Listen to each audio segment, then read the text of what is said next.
Hey guys, what's up and welcome to a new Tesla update video. This one is a little bit late, but not too bad, but better late than never, right? So let's talk about Tesla, what happened in the market today. If you enjoy the video, don't forget to hit that like button. But yeah, pretty much a roller coaster day for Tesla today.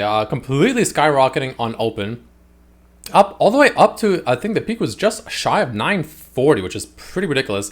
But then, of course, it just got straight plummeted down, ending the day pretty much flat, up just barely over flat, like 0.04%. I lost my train of thought there for a second.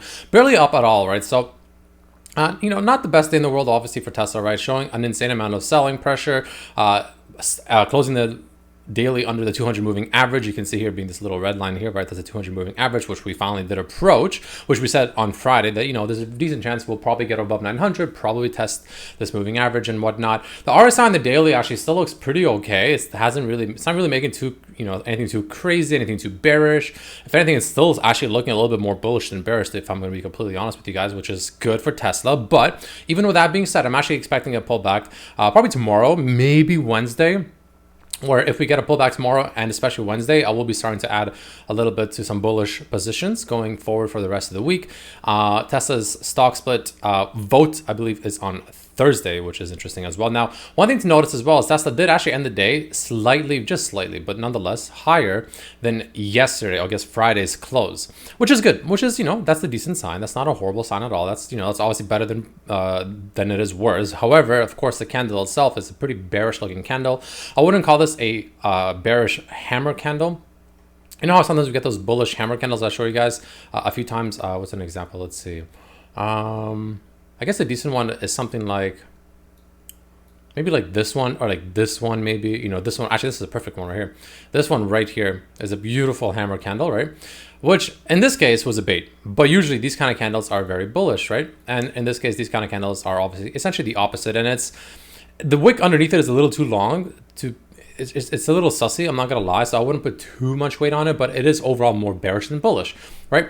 Just showing an obscene amount of selling pressure above, closing up under the 200 moving average. So we'll see where that takes us, of course, for tomorrow, which I am expecting tomorrow to be a fairly red day. The SPY and QQQ look like they want to pull back a little bit to this breakout over here potentially, so we'll see what this happens. Again, I'm expecting the SPY to come down to like the low 400s, so that could affect Tesla as well. The price I'm personally looking at for Tesla, the price I would love to see it come down to, and then I would love to start entering a position, is honestly like 840. If Tesla can come down to 840, which I mean is a big move, right? That's not a very small move. Like from here, it'll be another like 5 to 6%, which is a lot. But Tesla is also a stock that rockets up 5 or 6% sometimes on the daily, right? It can move 6% up and then move down 6%, right? That's just kind of how it goes, which is why people love trading it, because it's liquid and it's volatile. The options market on it is expensive, but you can make a lot on it if you guess correctly, I guess you can say. But yeah, all in all, that's kind of what I'm expecting. Let's take a very quick look at the rest of the indicators we care about. It's still well above the 21 moving average. Again, still well above the Bollinger Band's green line, which I personally think is bearish. I don't like that. To me, that's something that I take as caution, right? Because at any point, this can get smacked back down pretty fast and pretty aggressively. So I would personally not buy when it's hugging the green line. Not financial advice, of course, make your own decisions, but I personally wouldn't, because the risk is just very high, in my opinion, right? It can still, of course, rocket up, as you can see clearly did here. It's a very high risk, right? Unfortunately. And this kind of rocket here was just essentially a short squeeze. And then moving along, we have the 50 moving average, which is well below us, the 200, which we just got rejected by. The 10 is still under us and the 5 is still under us. So wouldn't be surprised if we come maybe revisit the 5 moving average, which is kind of right there, and as the 10 moves up, somewhere between the 5 and the 10 potentially, which essentially puts us around that like 840-ish range tomorrow, maybe by Wednesday, something like that is what I'm personally expecting. But all in all, on the daily at least, Tesla actually again doesn't look that bad so far in terms of just if we were to think about the rest of August or the majority of August, I still don't think it looks that bad. I definitely think there's still potential room for it to, if it falls down, to continue running. Maybe we'll double top at 940. Maybe we'll break above it and potentially go somewhere even higher. But you can see this area is a lot of the supply and demand. This kind of, 900 to 950 area, a lot of supply and demand within this location. In this case, of course, it's supply. Supply. So you want to be really careful in this area, right? You can see especially right here as well. This is an area that you don't want to get too crazy at. Now, if we somehow end up breaking above this high, and especially 950, 956, something like that, I would not be surprised if Tesla somehow can rocket potentially up to like 975.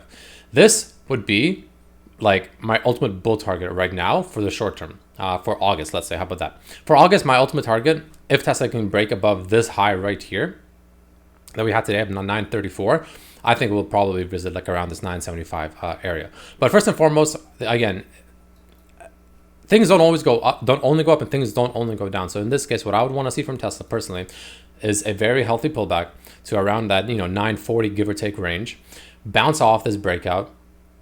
So something like this. Let me just draw so you guys can understand what I'm kind of looking at, right? So we kind of went up like this. Now I'm expecting a pullback, something like this, and then something like that, potentially, right? But ultimately, what I want to see is somewhere around this level. I want to see the buying pressure to really come in, and I want to see that, be very obvious, essentially. And if I see that, which I think we will, I will be entering a bullish position myself, for the majority of August, maybe for like up until like mid-August, something like that. So that's kind of what I'm expecting at the very moment. We'll of course see what actually happens.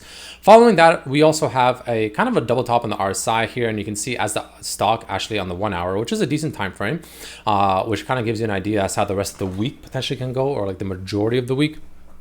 Tesla made a very high RSI over here, sitting at around 86.5-ish when we came up to this 840 level. Then we rejected, then we ran up even higher and went up as high again as 940 almost. But the RSI ended up making an actual lower high, even though the stock made a significant higher high. That right there is, once again, a bearish divergence setting up. So we'll see, of course, what it happens. It doesn't mean that this is a guaranteed, play out, but it is definitely something I personally look at and consider, which to me tells me that there is a pullback, very imminent. So I'm going to be personally waiting for that. Again, I haven't been looking at I haven't been staring at the charts too often for the past like week at this point, mainly because number one, the stock is just in an area where it's just too high risk for me. I personally don't see the risk versus reward ratio being very good. And second of all, it helps you not FOMO into really stupid plays. If you just, stop looking at the chart like every single minute or something like that. Every like few hours, I'll check in and see how it's doing. If it's following what I want it to follow more or less. And then, it helps me not make a stupid play, essentially, which is good. And so far it's been good. Now, obviously I missed some of this run. Don't get me wrong. Naturally, right, I did. But again, very, very risky. This could have easily just collapsed pretty quickly as well. So I personally just don't like the risk versus reward. However, if Tesla does come back down to around this level that I talked about, being, 840, give or take like 10 points, let's say, maybe 830, as low as 830. That's where I'm liking it. That's where I'm, very happy to enter a potential bullish position off financial advice. And that's where I'm okay riding it up to potentially either all the way up to 975, maybe a double top, maybe even a rejection back at 900. Of course, where it actually goes, we'll see. Depends on how far it does pull back. But that's kind of what I'm waiting for. I'm not going to FOMO into stupid plays. I've seen this kind of stuff happen several times, right? All here, here, here, and now it's happening here. I mean, oops. Technically even happened if you want to call it right here as well, right? Nice little big run from here. We went all the way from 619 to like 800, right? These happen all the time, and I've seen these happen all the time. Back here, I used to FOMO. I used to get really scared. I'm like, oh my God, I missed it. Now I'm just like, it just, it is what it is. It's just the market that we're in. And, I'm just being patient, and that's all it really is. So I'm not making as much profit as I want, but I'm not losing any money at all, which is, I personally think, a good thing. Again, everyone has their own definition of what a good thing or considered, I guess, winning is, right? Moving along to the 15-minute chart, slightly shorter time frame, which kind of, dictates potentially tomorrow's movements, maybe Wednesday, but, tomorrow for sure. Also setting up, not that bad actually. It had a decent run up on the RSI here as we ran up to these highs, but you can see how hard it plummeted. Even though the stock didn't really go too far down from here, this RSI just completely collapsed way down here. So that also sets up potentially, to me, is telling me that, a pullback is imminent, which again, to me, I personally view it as most likely a healthy pullback that's very necessary after a lot of green.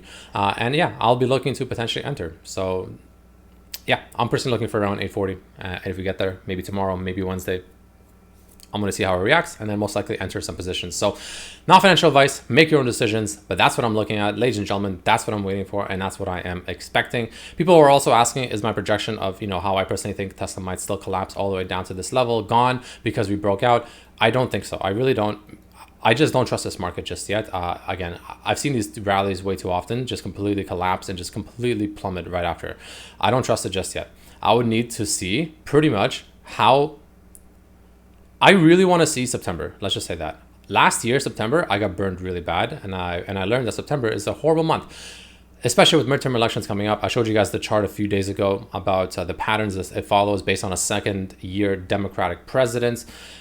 August tends to be a fairly okay month, fairly bullish, but then late August and then especially September, you start falling pretty much for all the fall, the season fall. So that's kind of what I'm expecting to happen still, and which is why my projection for this area is still not out of the water. So again, I'm just being patient. I'm not in a rush. I don't think this market's going to leave us anywhere. It's going to always come back. And yeah, just kind of wait for your setup. But that's kind of what I'm waiting for. That's my thoughts. Let me know what you guys think down below, and I'll see you guys tomorrow. Peace.